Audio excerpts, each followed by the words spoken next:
Bienvenidos a Ecos del Pasado, audios de historia realizados en Notebook LM. Hoy nos sumergimos en una figura, una figura absolutamente icónica, Julio César.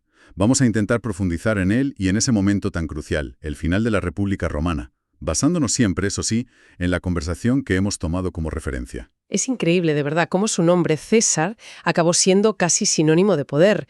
Piensa que hace poco más de un siglo en Europa teníamos al zar, al Kaiser. Totalmente. El nombre trascendió a la persona. Se convirtió en un título, en un símbolo. De hecho, la fuente que manejamos menciona esos usos modernos, un poco curiosos, como lo del zar antidroga británico. Sí, el zar antidroga. Se comentaba ahí, en la conversación, la gracia de imaginar a César, al propio César, viendo su nombre usado para tareas tan específicas, ¿no? Casi como esa broma del César de la enseñanza del latín. Una ironía, desde luego. Pero bueno, volviendo al César histórico, hay una comparación que siempre sale, que es casi inevitable. Alejandro Magno. Y esto, como apunta la fuente, no es nuevo. Claro, menciona a Plutarco, ese gran biógrafo griego del siglo II, ¿no? Y sus vidas paralelas. Quizá podríamos explicar un poco cómo trabajaba él, porque no eran biografías sin más, ¿verdad? Exacto. Plutarco tenía un método muy particular. No hacía biografías sueltas, sino que buscaba parejas, una figura griega y una romana. Las emparejaba a propósito, para comparar, para buscar paralelismos, lecciones morales, políticas. Las parejas que elige, como se dice en la fuente, son muy significativas. Y la de Alejandro y César es quizá una de las más famosas. ¿Qué veía Plutarco en ellos dos, según se intuye en el material? ¿Por qué esos dos juntos? Hombre, a primera vista, lo obvio. Los dos fueron conquistadores militares a una escala gigantesca. Pero la fuente sugiere que Plutarco podría haber elegido otros. Había más conquistadores. Tenía que haber algo más, algo extra, que los colocaba, digamos, en otra liga. Parece que Plutarco se preguntaba, igual que nos preguntamos hoy, ¿quiénes son aquí los grandes de verdad? Y su respuesta era Alejandro y César. Aunque también se marca mucho una diferencia clave entre ellos, desde el punto de vista de su origen político. Sí, y es fundamental. Alejandro era rey, heredó el poder, gobernó por derecho divino o dinástico. César, en cambio, nació ciudadano de una república. Y esto marca toda su vida, toda su carrera. Es un punto de partida radicalmente distinto. Y esa diferencia nos lleva a otro punto que se destaca mucho en la conversación original. Las fuentes, la información que tenemos de uno y de otro. Así es. Y aquí César nos da, digamos, una ventaja como historiadores. Para Alejandro, las fuentes de su época son, pocas, fragmentarias, a menudo escritas mucho después. Con César, la cosa cambia bastante. Tenemos mucho más material y más directo. ¿Qué tipo de fuentes se mencionan, en concreto? Pues se habla de varias cosas. Cartas personales, que nos dan una visión más íntima, discursos políticos, que se conservaron, y por supuesto sus propios escritos, los famosos comentarios sobre la Guerra de las Galias, la Guerra Civil. La fuente los describe muy bien como esencialmente autobiografía. Claro, su propia versión de los hechos. Fascinante, aunque haya que leerla con ojo crítico, obviamente. Por supuesto, siempre. Pero además de lo que él escribió, tenemos testimonios de gente que vivió en su tiempo, observadores contemporáneos. Y luego están las biografías que se escribieron después, como la de Plutarco, que ya hemos dicho, y la de Suetonio, que la fuente menciona como el biógrafo romano favorito de Tom. Estas se escribieron más o menos un siglo después de su muerte. Siguen siendo posteriores, sí, pero están mucho más cerca en el tiempo que las fuentes más antiguas sobre Alejandro. Entiendo. O sea que, aunque seguro que hay lagunas y debates, la fuente dice que queda mucho sobre lo que discutir, sí que podemos acercarnos más a César, a entender qué le movía, cómo era su mundo. Nos movemos, como dice la expresión del audio, en terreno más firme. Exacto. Podemos analizar sus actos, su contexto, con un nivel de detalle que para Alejandro es, casi imposible de alcanzar. Vale, pues exploremos ese terreno más firme. La fuente nos recuerda la fecha de nacimiento de César, fácil de recordar, el año 100 a.C. ¿Cómo era esa Roma a la que llegó? ¿Es la Roma que nos imaginamos, la de las películas? Pues probablemente no. La conversación insiste en que esa imagen de la Roma de mármol blanco monumental es más bien posterior, de la época de Augusto sobre todo. La Roma del 100 a.C. era, fundamentalmente, una ciudad de ladrillo y de piedra local, de toba. Menos espectacular visualmente de lo que uno tiende a pensar. ¿Y el ambiente? ¿Cómo era vivir allí? El material da una imagen bastante sensorial. Dice que era maloliente y abarrotada. Imagina, la población ya se acercaba al 1.000.000 de habitantes. 1.000.000. Era una ciudad enorme, gigantesca para la época. 1.000.000 de personas. En calles seguramente estrechas, con casas de ladrillo. Debía ser intenso, ¿sí? Agobiante incluso, sin duda. Se sugiere que si venías de Alejandría, por ejemplo, o de Atenas, ciudades más planificadas, más refinadas arquitectónicamente, Roma te podía parecer un poco sórdida. Caótica, quizá. Y ahí, en esa ciudad enorme, bulliciosa, pero no tan glamurosa, nace César. Su familia, los Julios, la gens Julia, era patricia, de la aristocracia más antigua, y además presumían de descender de Venus, nada menos. Suena muy de la élite. Lo era por linaje, sí, pero el análisis añade un detalle geográfico interesante. Vivían en la Subura, y la Subura, aunque estaba en el centro, se describe como un barrio que había ido a menos, digamos. Se había vuelto muy popular, densamente poblado. No era la zona más chic de la élite. Había perdido prestigio. O sea, una familia con pedigrí divino viviendo en un barrio popular. Curioso contraste. Exacto. Y aquí la fuente introduce una paradoja que es clave. Esta ciudad, un poco tosca en apariencia, con familias nobles viviendo en barrios populares, era ya, en el 100 a.C., la dueña de casi todo el Mediterráneo. Es verdad. Desde Hispania hasta Turquía, el norte de África, es un desfase tremendo entre la pinta de la capital y el poder real que tenía. Ahí está el quid de la cuestión. Y esa Roma que dominaba tantísimo territorio seguía siendo, al menos sobre el papel, una república. La fuente insiste mucho en esto. Entender que César nace y crece en una república es importantísimo, crucial para entenderlo a él y lo que pasó después. Hablemos de eso.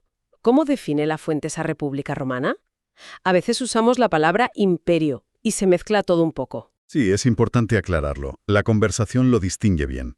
Una cosa es imperio como el conjunto de territorios que Roma había conquistado. En ese sentido, Roma ya tenía un imperio territorial enorme. Vale. Y otra cosa es imperio como sistema de gobierno, con un emperador al frente. Eso vino después. César está justo ahí, en la bisagra, en el punto de inflexión entre la república y el gobierno de uno solo, el principado. Entendido. ¿Y cómo era esa república tardía? ¿En qué se basaba según la fuente? Pues según el análisis que se presenta, la República Romana se apoyaba en dos ideas fuerza. La primera, un odio, una aversión profunda a la idea de monarquía, de un rey con poder absoluto y para siempre. El recuerdo de la expulsión de los reyes era un mito fundacional muy potente. Ajá. Y la segunda idea, derivada de esa, era un compromiso, al menos teórico, con el poder compartido entre la élite tradicional. La meta era evitar que una sola persona, una sola familia se pusiera por encima de las demás de forma permanente. Poder compartido, pero sobre todo entre esa élite, ¿no? ¿Cómo funcionaba en el día a día? Era un sistema tremendamente competitivo. Brutalmente competitivo, diría yo, dentro de ese círculo de familias ricas y poderosas. La fuente describe una lucha constante, encarnizada, por conseguir los cargos públicos, las magistraturas, cónsul, pretor, etc., que duraban solo un año, y esos cargos políticos iban de la mano de los mandos militares. Eran la vía para conseguir gloria, dinero e influencia. Política y guerra inseparables para un aristócrata romano que quisiera llegar alto. Totalmente. Y era un juego, como decíamos, en el que participaba un número bastante limitado de familias, los nobles. La idea era que nadie destacara demasiado, ni por mucho tiempo. Por eso los cargos duraban un año, y a menudo había varios colegas en el mismo cargo, para controlarse mutuamente. Intentaban poner límites. ¿Y la gente normal? ¿El ciudadano de a pie? ¿Pintaba algo en todo esto? ¿Era una democracia? La fuente es bastante tajante. Llamarlo democracia sería engañoso. No era como la ateniense, desde luego. Pero, ojo, eso no quiere decir que la gente corriente no tuviera poder. Al contrario, tenían bastante influencia. ¿Cómo? ¿De qué manera influían? Pues fundamentalmente a través de las asambleas populares, los comicios. Ahí se votaban las leyes importantes, se decidía si se iba a la guerra o no, y sobre todo, se elegía a los magistrados cada año. Sin los votos del pueblo, ningún aristócrata llegaba a cónsul ni a pretor. O sea que la élite tenía que ganarse al pueblo sí o sí para hacer carrera. Exactamente. Tenían que cortejarlos, hacer campaña, y el análisis apunta a algo curioso.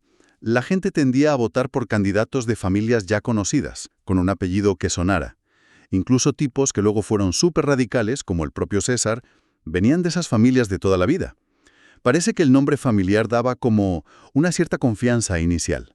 Vale, tenemos una república que odia a los reyes, una élite súper competitiva luchando por cargos anuales y mandos militares, y un pueblo con poder para elegir a esa élite, aunque prefieran nombres conocidos. Suena un equilibrio un poco precario, ¿no? Muy precario, especialmente en la época de César. Y aquí llegamos al que la fuente señala como el gran problema, el dilema central de la República tardía. ¿Cuál era ese nudo gordiano? Pues la dificultad enorme, casi la imposibilidad, de manejar un imperio territorial gigantesco que iba de Hispania a Siria, con las herramientas políticas pensadas siglos atrás para gobernar una pequeña ciudad en Italia. Claro, un sistema de magistrados que rotaban cada año, con poderes limitados, diseñado para una ciudad, y ahora tenía que administrar provincias enormes, ejércitos desplegados durante años, riquezas inmensas fluyendo hacia Roma. Exacto. Esa estructura original, dice la fuente, era terriblemente inadecuada. No servía para gestionar campañas militares largas en el extranjero, ni las fortunas que acumulaban los generales victoriosos, ni las tensiones sociales que creaba la expansión, ni la administración de territorios tan diferentes y lejanos. ¿Y cuáles eran las señales de que el sistema se estaba rompiendo? Los síntomas de esa crisis. La conversación menciona varios síntomas ya muy claros en la juventud de César. Primero, algo clave: los ejércitos. Las legiones, que antes eran como milicias de ciudadanos para una campaña concreta, se estaban convirtiendo en otra cosa, en ejércitos casi profesionales, y lo más peligroso, leales a sus generales más que al Estado. ¿Y eso cómo pasó? ¿Por qué esa lealtad cambió de dueño? Pues porque los generales que triunfaban, que pasaban años con sus soldados en provincias lejanas, como haría César en las Galias, se convertían en la única garantía para el futuro de esos soldados. Eran ellos quienes les prometían y les conseguían tierras o dinero al licenciarse, algo que el gobierno en Roma a menudo no podía o no quería hacer. Así que la lealtad del legionario pasaba del Senado y el pueblo de Roma al general que le daba de comer y le aseguraba la jubilación. Eran casi milicias privadas en la práctica. Un factor de desequilibrio brutal. ¿Qué otras grietas menciona el análisis? La violencia.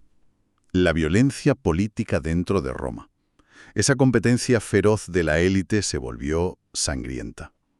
Había enfrentamientos en las calles, bandas armadas al servicio de los políticos, intimidación y asesinatos.